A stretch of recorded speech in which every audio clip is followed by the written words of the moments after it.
Assalamualaikum warahmatullahi wabarakatuh and a very good morning everyone. Welcome to the FSSH Adjunct Professor Lecture for the 6th series. It is my pleasure to be an MC today. I am Dr. Norzana from School of Education, Faculty of Social Science and Humanities, UTM.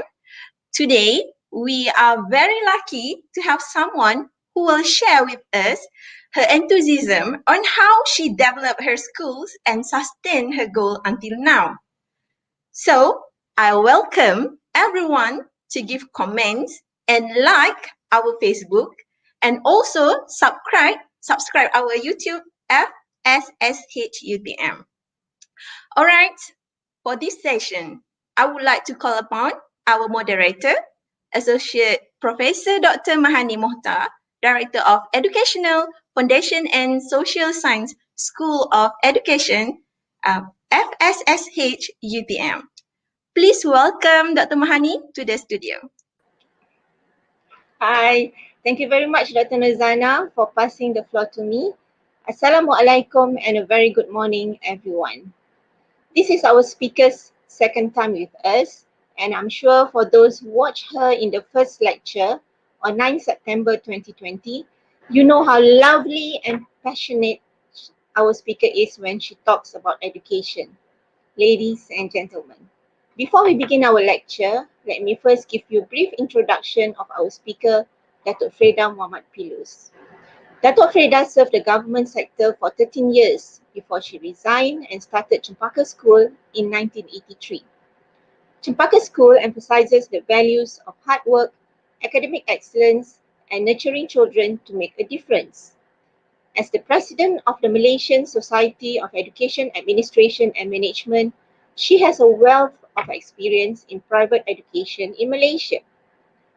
Calling her as a crazy, ambitious woman in developing Cempaka schools, she did everything to the schools, including marketing, publicities, PR, administration, teaching, taking children to school, interviewing the teachers, and training them.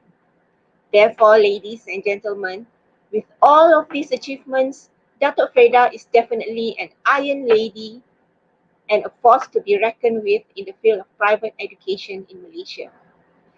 In her previous lecture, Dato Freida shared her experiences on how she established Cempaka School. We were told about her dreams, struggle, determination, and enthusiasm in the process of making Cempaka Schools as a reputable private school in Malaysia, with the motto of inspiring children to make a difference. So ladies and gentlemen, I'm sure after she ended her first lecture, the audiences were curious to know more of her journey. What are her secrets of success? What are her challenges? And after all that have been achieved, is there anything else that she hopes for in her academic journey? Therefore, we are glad that she is willing to speak again today and to share with us how her spirit has led to the development of other branches of the school and how the school curriculum was developed until it reaches the standard of global demands. Let's hear her story as an entrepreneurial educator and pioneer of private schools in Malaysia. Now, without further ado, I would like to invite our distinguished adjunct professor, Dato Freida, to begin her lecture. The floor is yours, Dato. Thank you very much, Dr. Mahani and Dr. Nozana. Well, Dr. Mahani, you have said it all, about what I've done, and now here I am. Thank you very much for all the kind words. Yes, I am crazy. I'm so passionate about education that I've become, somewhat not so interesting because everything about me is education. But it is my first love, my everything. It's my life. So I think when you do something that you love and you hone it, that makes it a beautiful journey. Now, before I go on talking about more about the school, I would like to show you a short video clip on our 30 years, the first 3 decades of Cempaka. This is a long time ago, and you will see all of us very young at that time. But have a look.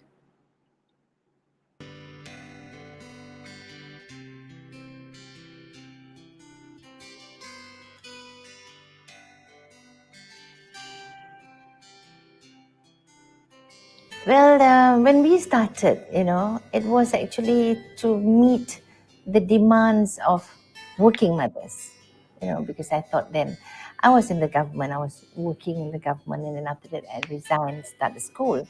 And I then look at the market, I said, gosh, maybe it's good to have a whole day school where children go to school from 8 until 3:30, so that by the time they get home, then mothers and fathers will be at home, after work, and then we can have the family time. In those days, it was very difficult to get help. So therefore, then what a good idea to have the children in school while you are at work.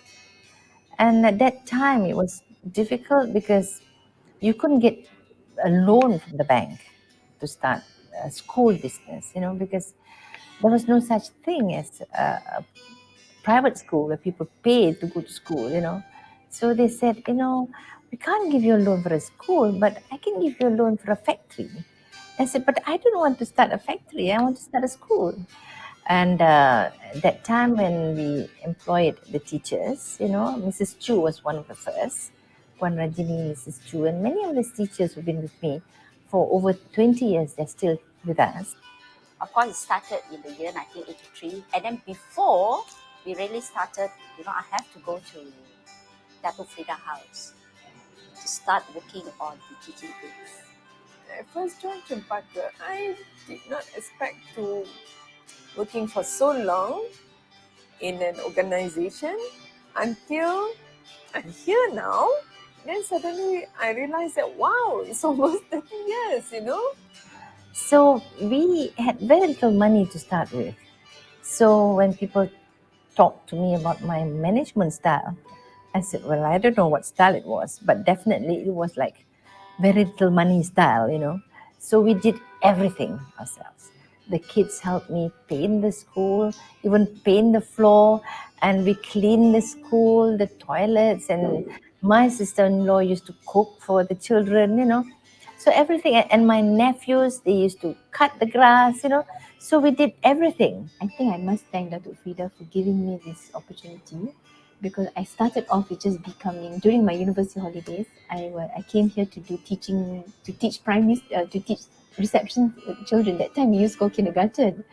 And then when she called me one day, I remembered I told her, Dato, I just want to become a kindergarten teacher. And she told me, Farah, you can't be a kindergarten teacher all your life. She said that. Then from there, we sort of grew with the school. When we talk about Cempaka family, yes, Cempaka family it's more than just a school. Of course, at that time, I have Mr. Rafael, Yusuf, Dato Pilus. So whenever they see the Ato come, they will rush to him and hug him, or he will go and hug them. In fact, I started off as a kindergarten teacher. I love it. My first love is the children. I love children.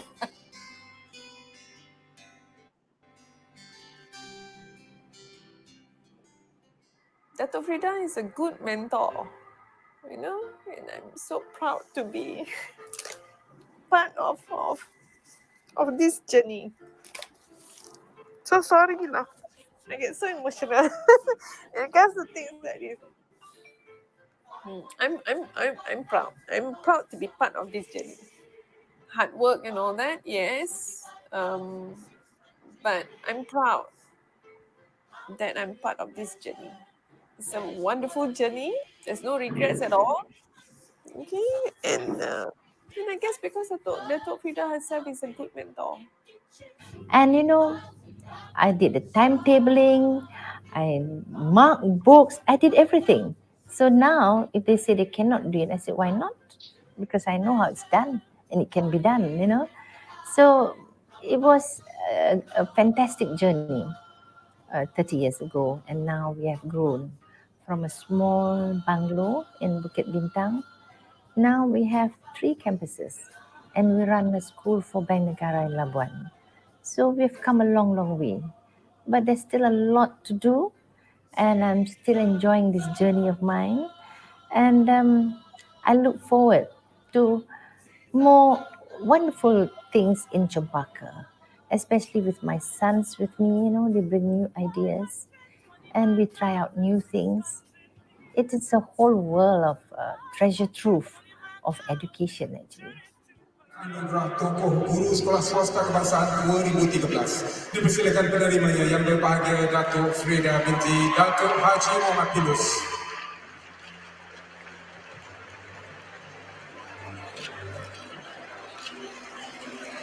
Izin daripada Cempaka memeriahkan majlis sambutan perayaan Hari Guru Peringkat Kebangsaan ke-42 2017. Tahniah diucapkan kepada yang berbahagia Dato Freida binti Dato Haji Mohd Pilus, menerima anugerah Tokoh Guru Sekolah Swasta Kebangsaan 2013. How do you feel before you receive the award? Great. Actually, it's a tribute to anything and everything Cempaka, you know, for the last 30 years. Parents, children, teachers, right up to the ladies who keep us clean, the bottle washers, gardeners, everybody and everything that is Cempaka. I'm just a face of it. Dato Hamzah, do you have any words for your wives as well? I'm very proud of them.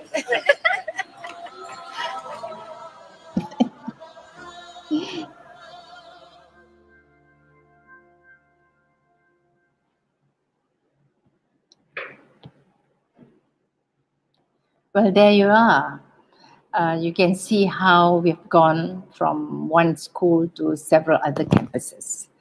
When we started in 1983 until 2002, we were a national school. So we actually studied the national curriculum and we learned how to develop the national curriculum to suit what we mean by a Cempaka education. So from the very beginning, as you can see, I did everything from a small family unit to a huge Cempaka family. When I mentioned kids in that video just now, they are actually my kids, my boys, my sons, because the first original idea of starting Cempaka is actually for the boys. I wanted to give them the best education a mother could give. And you know, mothers, we think that we know best. And I did it. And now I'm blessed that the boys are with me now, together in the family company running the schools. Now, what did we do when we first started? We then, like I said, we managed the national curriculum. We learned to develop it. And then later on in 2002, we started our first international school. Yes, I wanted to experience running an international school, developing an international curriculum. There's a lot of research done. I travel a lot, see what other people are doing, and find out what are good practices overseas, and then look at our schools. But of course, you cannot take everything in total. You cannot sort of, adopt everything in total. You have to adapt because you see, we are different. Malaysians are different. We have different problems. And of course, the school, international school, we also have international students. So you have what you call international students with national students, a bag of different cultures in one school. So what did I do? We then had to develop a school culture that embraces all cultures, international culture, national culture, and we learn to live together, to study, to eat together and live together in this whole sphere of education. And we promote a Cempaka education. What is a Cempaka education? First of all, what's very important to us is to challenge the mind. So we are very, very serious about hard work. And hard work comes discipline. Discipline comes with hard work. So we're very concerned about challenging the mind. So examinations, assessments, in all forms, we put it in. For instance, I wanted the children to do well in mathematics. So what did we do? We had, I think some of the kids didn't like it, but at the end of it, many of them embraced it and they did very well in maths. We had what we call negative marking. So if you do very well in your tests, but if you did not do well for certain sections of the paper, say for 5 questions, then we'll deduct marks from the marks that you've got. So there's no such thing as, failing in maths, because mathematics is so precise. There's no two answers to it, and you need to do it well. No option for error, no room for error. So I introduced negative marking. It's just like the doctors, when they have their MCQs, doctors cannot make mistakes. So I said in mathematics, you cannot make mistakes. So we did that for a while. And children then became more interested in maths because they had to do it. And then now people talk about STEM, we did that from day one in 1983. I introduced technology to the children. At that time, there was no software. We had to teach computer language, actually. We taught them basic, And then, of course, there's maths, there is science and engineering as well, because we build things and do things, So STEM was already there in 1983. And now as we go into the future, we've added more to what STEM is. We call it STEAM because we put the arts in it. Now, when you say that, the first 2 decades, we had the national curriculum, we had the international school, and we also had a boarding school for girls. And I learned about girls as well. I have got sons, but we learn about girls. They think differently, boys, girls, So how do you sort of hone that, make that difference and make the best out of it? Now, we talk about the product. Now, I would like to show you the product of the first 30 years that we've had in Cempaka, a short video clip of our alumni. They're all over the world now, so have a look.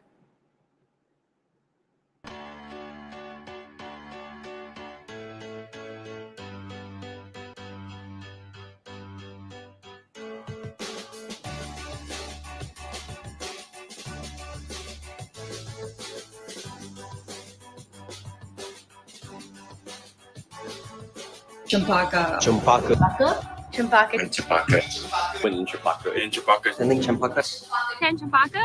Cempaka has shaped me in a way that I'm professional about things. I am disciplined about things, and they taught me everything I needed to know before I even got in the business. How Cempaka has shaped me is that I think it made me more curious, more like there's this constant want. I want to know more. I want to try out different things. Cempaka has shaped me to become a person who dares to dream and dares to pursue my dream and not be shy about it, and so really work hard on achieving that dream and that goal that you want. Cempaka shaped me in the sense that it made me really hardworking and disciplined.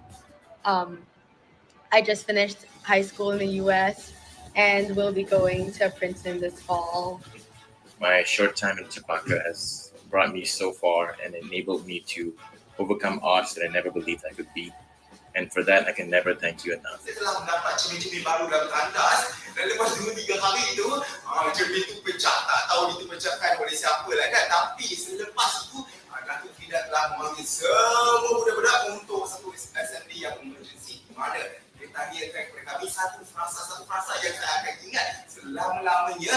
Dia tanya kepada kami, where are you from? Dan frasa ini telah membantu saya dalam hidup saya untuk membuat setiap keputusan saya dalam hidup saya, kerana sebelum saya buat setiap keputusan yang membentuk saya kena tanya kepada diri saya, where am I from? How Cempaka has shaped me, I would definitely say that if you believe in the values that you do as a prefect back in school and you carry those out, I would say that you definitely come out as a person. You come out as a more principled person, especially out here in the real world. They showed me how to be comfortable with music, and they kind of like gave me my first taste of what music really is.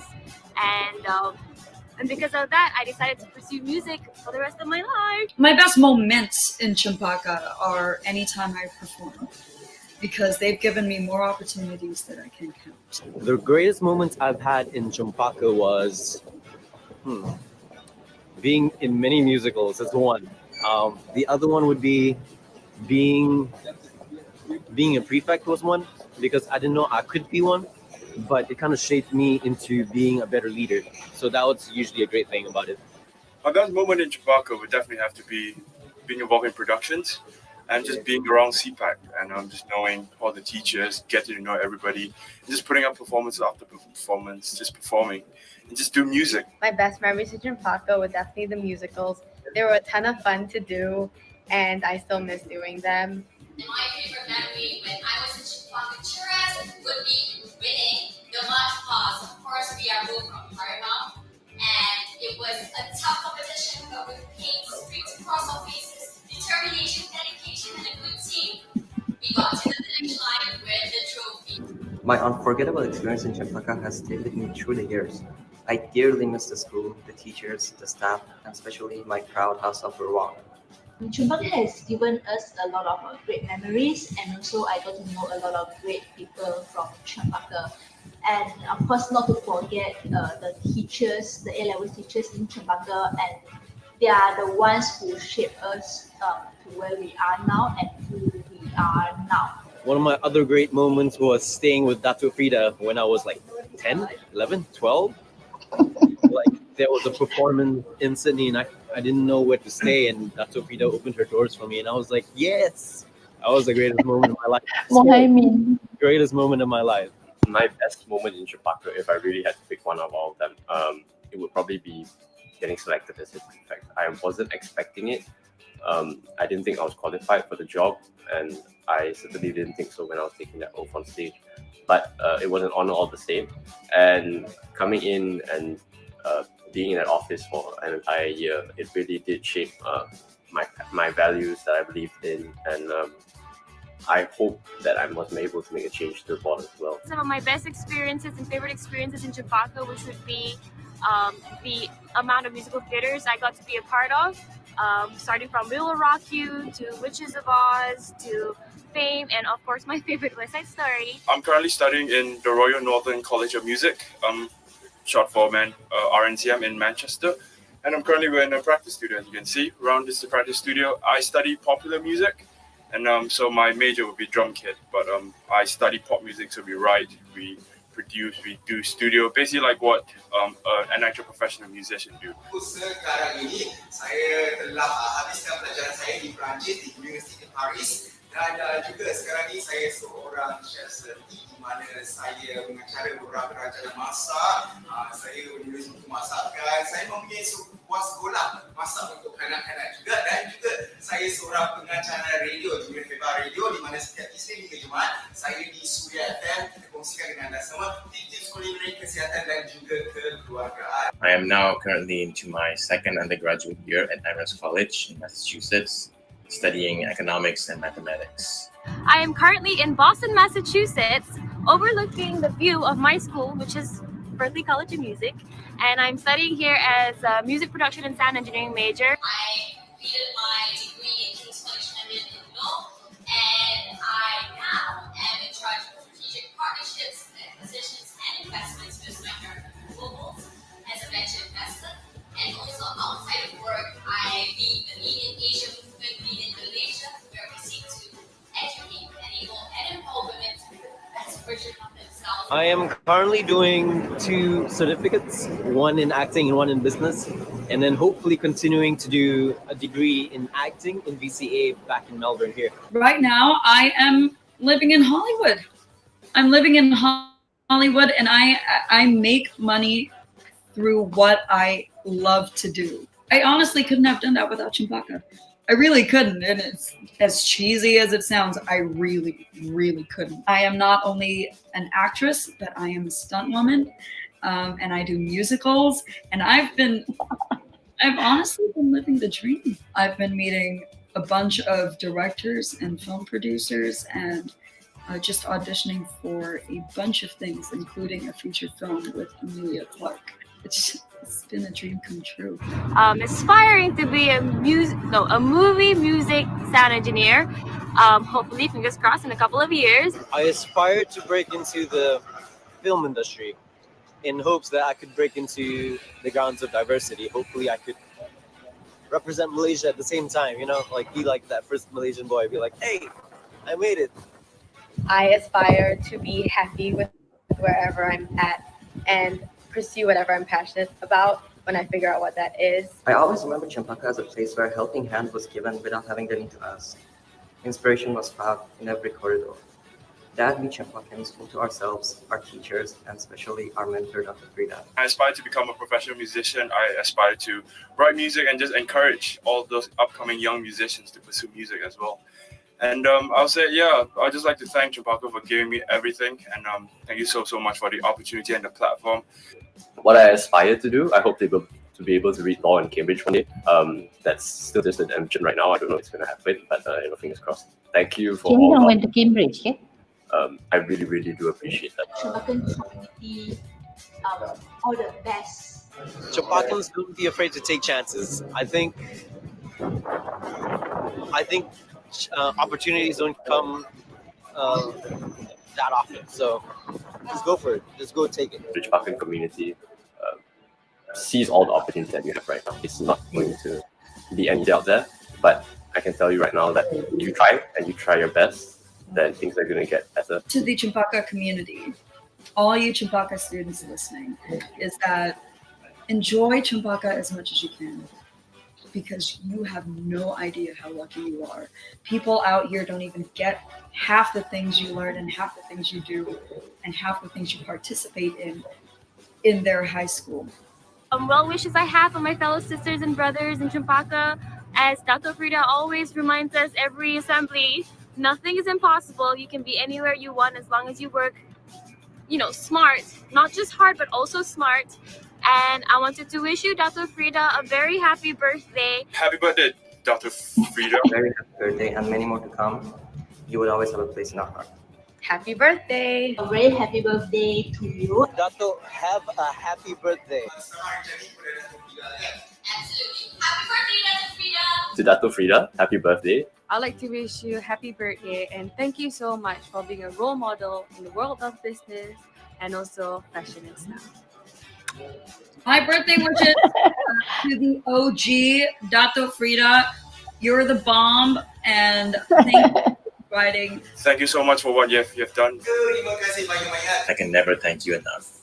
I wish good health upon you and your family. You are truly an inspiration to us all, not just as an educator, but also as a loving parent, a strong leader, and an amazing human being. Thank you.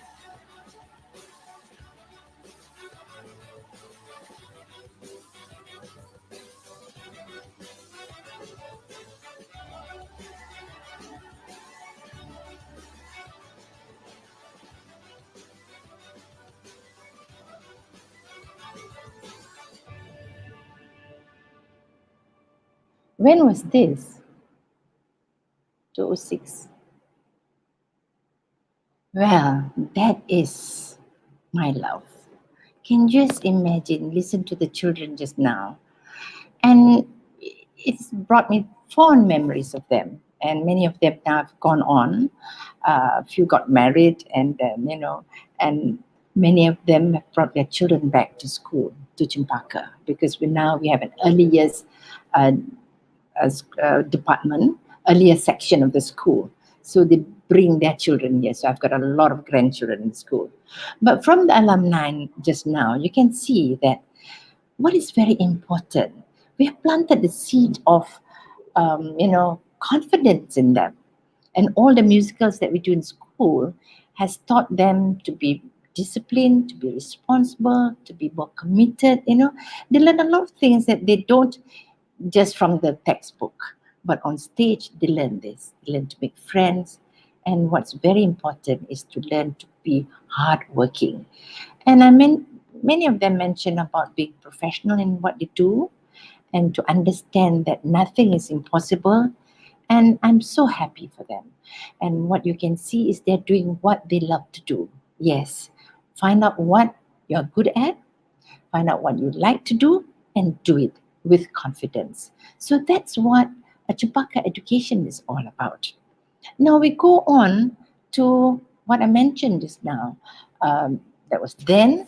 Now we're doing more of what we did before and much, much more. We've added in the A in STEM. So it's now, it's STEM, now it's STEAM. So we have added the A.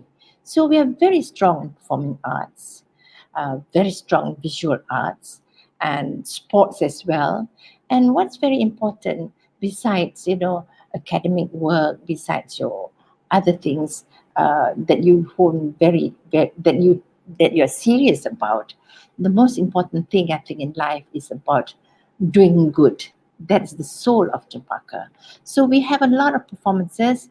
We raise funds for the underprivileged, and children actually go out to help. They've been to Indonesia, they've been to India, they've been to Thailand, and of course at home. So they've done a lot of charity work, helping children, helping old people to really understand what it means to be a good Cempakan, what it means to have that soul of Cempaka. So it's all about giving and sharing. And this is very important, I think, for children to grow up with, so that as they become adults, they will carry this in their adult life as parents, as leaders of community, to share and to give. So all along, they've learned the joy of achievement. Yes, doing so well. Many of our kids are now all over the world learning new skills. They've gone to many Ivy League universities, and they're doing amazing things, from film, acting in Hollywood, to doing music in many in orchestras all over the world, and then even starting a music school in Singapore, a harp academy actually, and then to medicine, to engineering, to architecture, to mergers and acquisitions in companies, to become financial consultants. So everything and anything. So I always tell the children, nothing is impossible. Just do it, but do it well. And I'm so glad to see that Cempakans have done this well. So what do we do now? What do we do for the next? We are now 37 years, almost 3 more years into the 4th decade. We need another decade into the 5th decade. And I think it's very important that we get children, us even, to become a lifelong learner, to be an independent learner. That's what we should be from now. I've done this from the beginning, but now we must put more emphasis into it. And with the COVID-19, we've all gone online. But what's the difference? I think we have to look at the positive side of studying online. The most important thing and the most, I think that we should appreciate is that we can bring master teachers online. We can bring experts online that we cannot do if we have a face-to-face class, but online it can be there. We can do this, and the teaching and the learning is actually more independent. So the sort of assessment that we give the children should be different. They should be able to do more research. They should learn that, it's not just the textbooks. It's not just between teacher in the classroom and you, but actually between you and the world. You have to start being, we want children are curious about a lot of things. We want to drive that curiosity. But when they do online learning, and when we do online teaching, the drive to do more things is there, because they can look up the internet for information, and they've got to learn now what are true, what are fake information, what is propaganda, what is somebody's opinion, and they've got to learn to read a lot more and come up with their own opinion and learn to marshal the facts that they've got online. So the assessment should be different, because then in future, we become a different sort of learner. We must embrace learning. We must be a more engaged learner, and we must be a lifelong learner. You cannot just go to school, then go to university, and then you get a job and that's it. You cannot do that. You've got to have a very wide perspective of everything around you. Whatever you do, actually, you have to relate to what's happening out there and bring it inside you, in your mind, your body, your soul, and everything, to embrace that idea that you are going to be a public intellectual. You are going to be somebody to contribute and to share to community for the nation, for the sake of nation building. So I think many of us in the education sector, we have a long, long way to go. But with internet, with technology now, it has made it easier for us. And maybe we can do a lot more. So if you look at what we are going through now, the COVID-19 pandemic, and why we got to go online, look at the positive side and how we can hone that, how we can make it better. And then when things are better, we can get back to school. We must not forget that technology is here to stay and that we must actually embrace it. And we should not say that, well, now we don't have to do anything online anymore. I think the way to go is blended teaching. The way to go is to have this balance of learning face-to-face and also learning online, so that you become a perpetual learner all the time. And that makes you a better person. That makes you a more interesting person. So I think we have a little bit more time for question and answer. And I should stop here now. Thank you very much, Dr. Mahani. I think it's over to you now. Okay, thank you very much, Dato, for sharing the two videos. From the video, we can see that to them, Cempaka is not just an institution, isn't it, Dato? Yes, we are a family. We're a big Cempaka family, yes. And I love them all, yes. Yeah, so it's Cempaka is just like their second home for the teachers and the children, where I believe throughout their days in Cempaka, it's a time where love is nurtured, values are instilled, and skills and knowledge are developed. Yes. So I do not know. I really applaud you, Dato, for that. Oh, thank you very much. Actually, the children has enriched my life, So we are here. Yes, let's hear some questions. Are there any questions? I believe from Dr. Zaliha Abdullah from Yes. School of Education. Okay, she would like to know what are the ingredients that made these students successful. Did you have lots of stage presentations, participation in big events?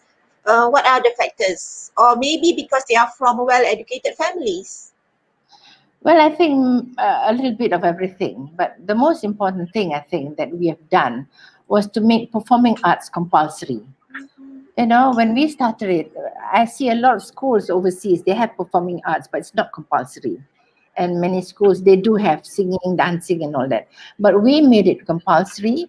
And at first, actually, a few parents actually withdrew their children, They say, we want science and maths, what is performing arts? But later on, they could see the importance of it. And much later, people actually did studies on music and dancing and singing, what it does to the brain, And I was very pleased that this became a very big thing. Because when I started it, I wanted to do it because I wanted the children to have poised, to have confidence, and to feel that they can do anything. And when we do stage performances, it is not a small event, it's a huge event because we do it professionally. We actually buy rights from Universal Studios and we buy rights from overseas, from America, and put actually stage performances that is professional, that's equal to West End and Broadway. Some parents even, they've told me that, some of our plays are even better than what they get in West End and Broadway. And I think it's better. You know why? Because we did everything with very little money. These people, they have what? Their budget is in the millions, we have very little money. So we did everything ourselves. So what that teaches the children, the teachers and us, all of us, that we need to work together and we need to solve all our problems.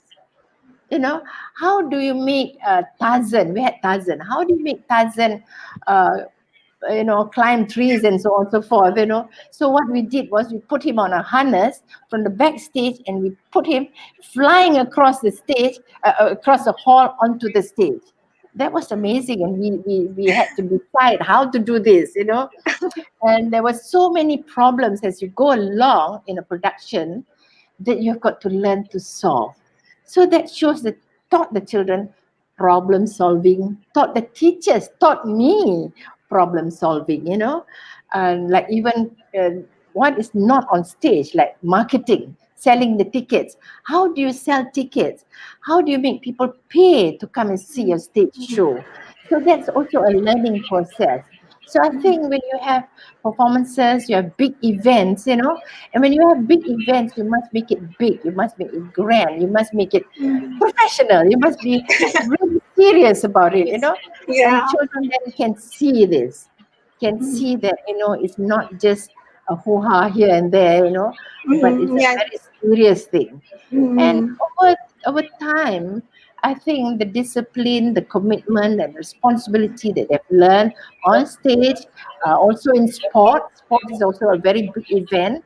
And as you notice, is now the children were talking about their houses. So Yeah. they've learned the sense of being loyal to their house, the sense of competition, the sense of working together. And that's really great, I think, And this is what education is about. It's not just about exams, Yeah, Exams are definitely. central. Exam is the foundation of everything, but everything else is like icing on the cake.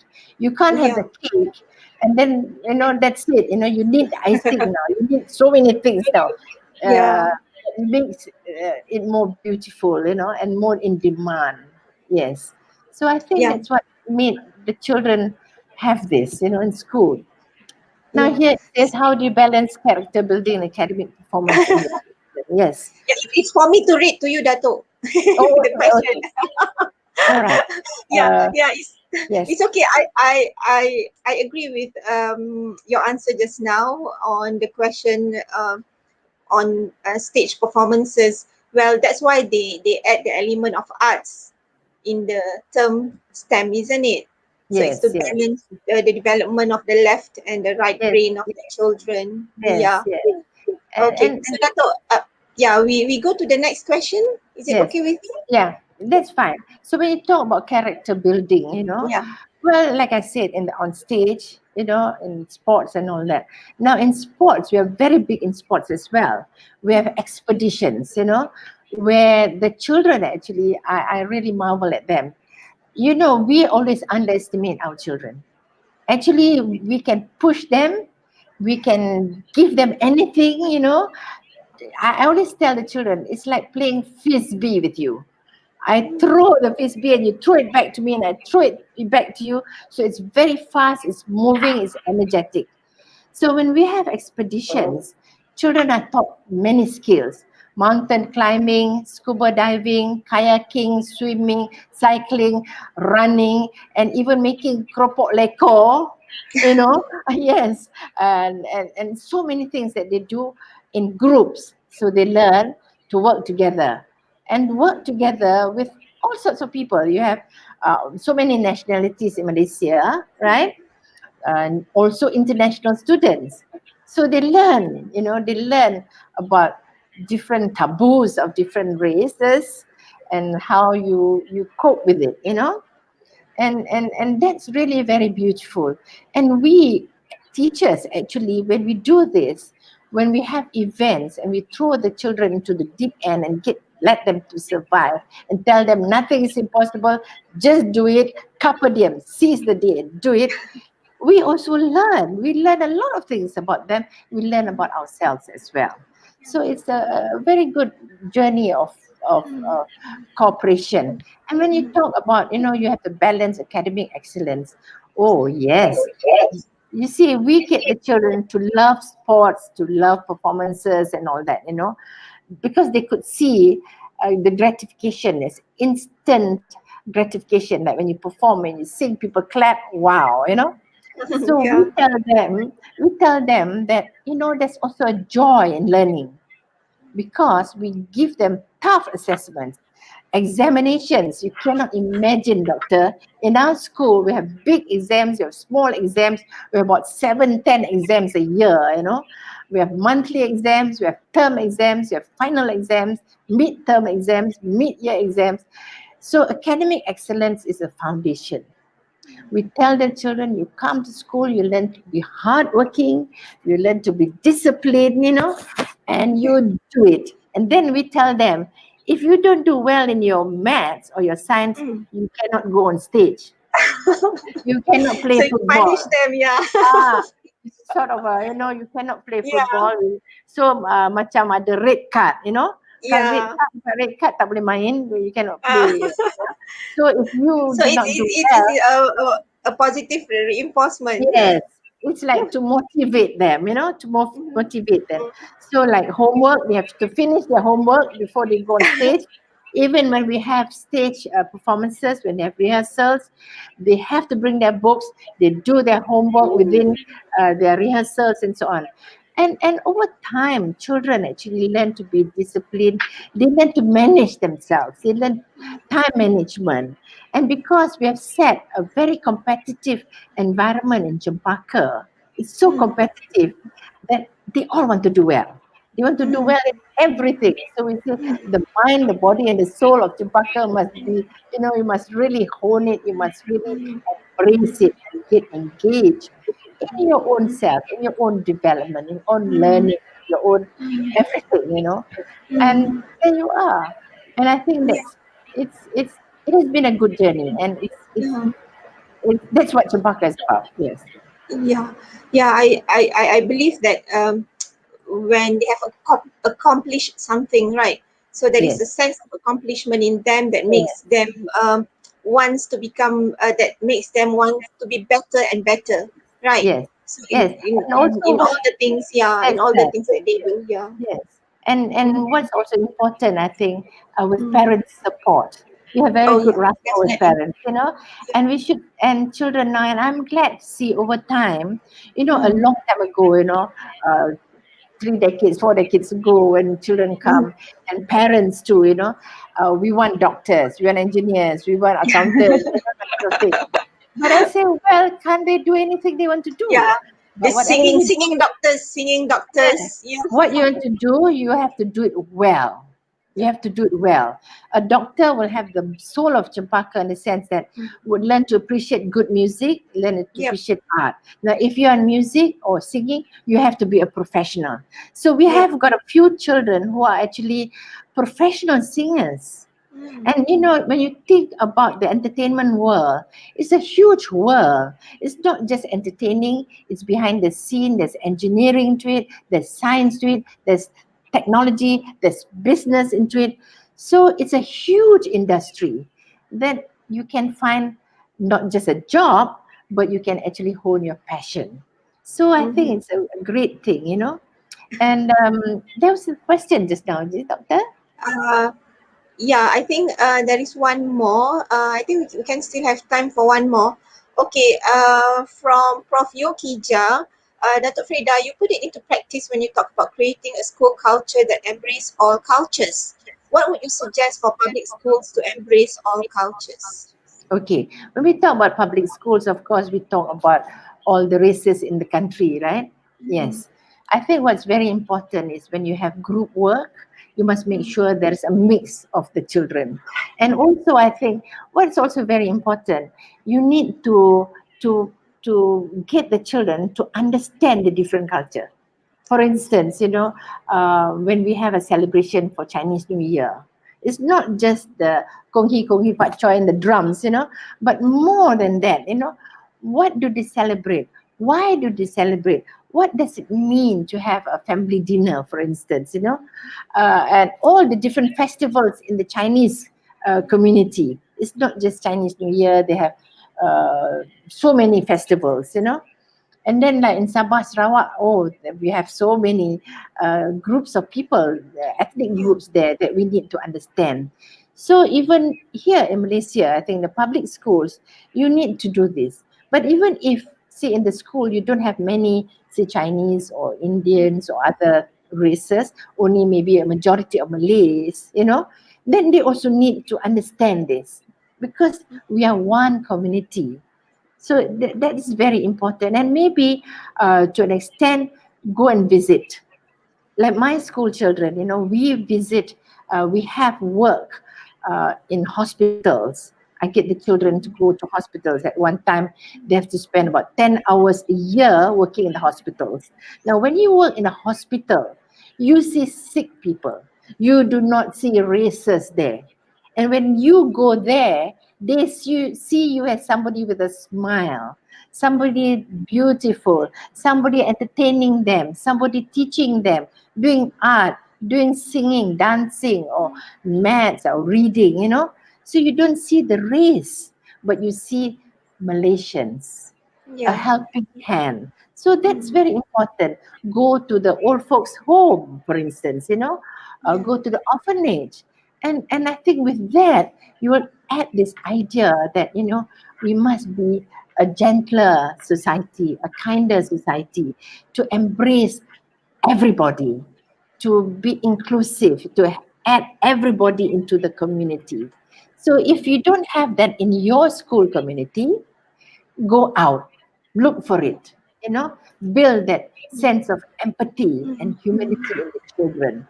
And I think that's good.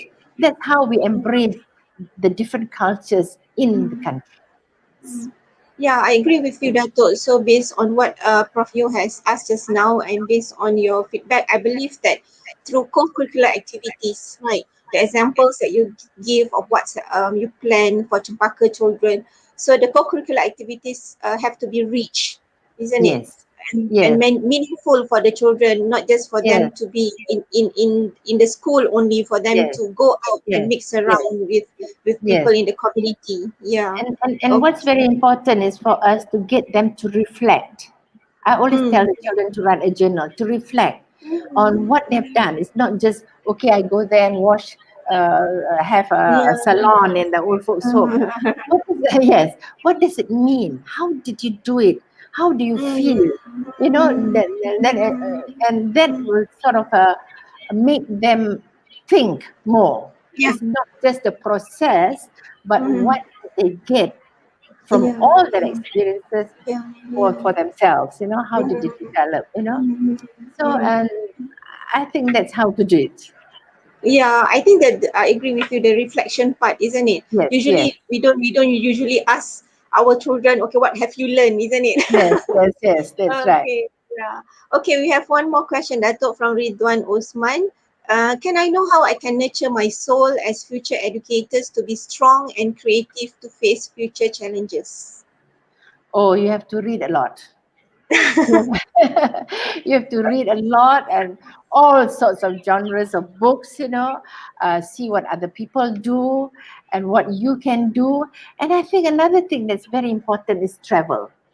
Travel is part of education, and we actually do this in school. We have trips, you know, international trips, local trips, you know. Travel is part of education. But I also tell people, many people travel, but they don't observe, they don't reflect, they don't think, they don't have a journal, they don't, you know, see, oh, you see different, like for instance, when I travel, I like to go to supermarkets. Can you imagine supermarkets? Is Yes, it? I like to go and see how they display their products. I even like to see the different types of carts that they have. The trolleys. Yes, trolleys, you know, and you know, different countries have different trolleys to suit Oh, the yeah. society. You know, like in Spain, they have in these places they have trolleys. They've got big wheels, but small trolleys like baskets, not the big one, because you know there are lots of old people go to the market. So it's the big one is too tough, too heavy for Yeah, them. too So they heavy. have a basket. They just sort of pull it as if they're taking their dog for a walk, you know. So you see different ways people solve problems. So then your brain will start thinking, oh Yeah. yes, this is how people solve problems. So next time when I have a problem, how do I solve the problem?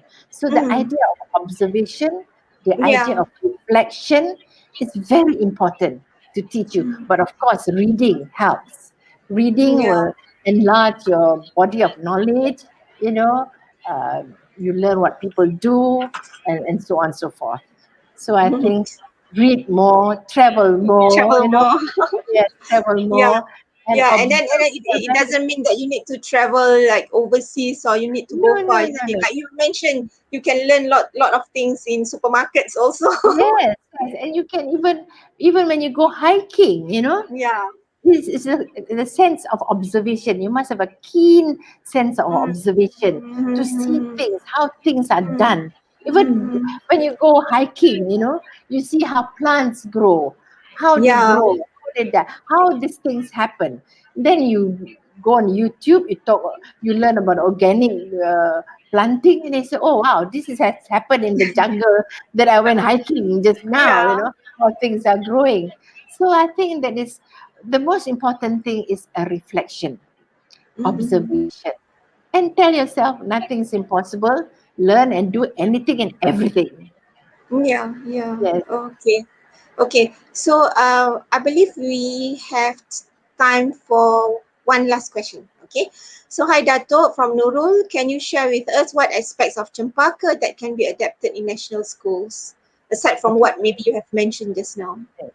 I think the most important thing is like principals or Jabatan Negeri people, or when you go for training and all that, you know, teachers, principals must learn to think, must learn to solve problems. We always talk about problem solving, thinking, but actually we never practice it, you know.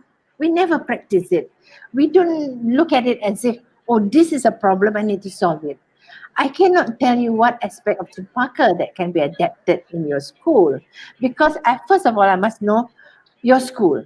I must know the problems in your school, because then the solution I have is then should be according to your problems. You can't take what we do in Cempaka into your schools because you may not have the same problems. I do certain things in my school because to solve the problems that I get in my school, you know. So in your school, you may have different problems. You know, the children may be different because the children may Yeah. come from different backgrounds. So a few of them may be very good in languages. Maybe the school is very good in mathematics, not good in languages. Some Yeah. schools they're better in languages, not good in mathematics. So how do you tackle that? Then you may find that some children are very shy. What do you do about that? You know, so I can go to your school and we can discuss and we can collaborate. Wow, I that's can great. do that. Yes, yes. That's great, Dato. Yeah. Yeah. And And maybe maybe for we our can next go, project, yes, yeah, maybe we can our do next project together is with, school of, yes, we can do that together with UTM. yeah, our next Yes, project with School of next Education project. at Cempaka. Yes, Yeah, we of can do a course. case study. Yes, yes, I would be more than happy to do that. Okay, so ladies and gentlemen, thank you very much, Dato, for the engaging and lively session that you had with us just now. Definitely your stories, experiences, and insights have definitely shown us that dreams can be achieved if there is perseverance, determination, and dare to make differences. So education is about molding our nation's human capital, and therefore I believe, and I'm sure based on what you have shared with us, we need people who have aspirations and passionate about education to make changes in the world of academia. So we wish you all the best, Dato. And again, our heartfelt appreciation for your willingness to be with us today. And I hope and definitely hope that you will be able to have more sessions with us in our lecture series. So hope we can meet again in other platforms. So I'll pass this session back to Nozana. Can I say a few words? Yeah, definitely, Dato. Yes. So thank you very much, Dr. Mahani, for those beautiful words about us. You know, yes, of course, I'll see you again in future sessions, and until then, take care, everybody, Yeah. and keep healthy. And don't forget your face mask. Don't forget the SOPs, and Yeah. hopefully, we'll meet again. So Yeah, stay definitely. healthy. Thank you. Yeah. Yeah, thank you very much again, Dato. Okay, pass back to you, Nozana. Thanks a lot, Dato Freida, for an inspiring sharing. Thank you so much, Associate Professor Dr. Mahani, for being a moderator for this program today. Ladies and gentlemen, Dato Freida's sharing is very meaningful to us, especially about developing the desired education and how we set our goals and to achieve our targets. I hope we learned something today and all of you enjoy this program. Again, I thank everyone, all audience, lecturers, teachers, students, and all of you for your active participation in this program. I think it is enough for the year 2020. Inshallah, we will have more and more in future. See you again in 2021 until we meet again. Thank you so much. Assalamualaikum. See you again.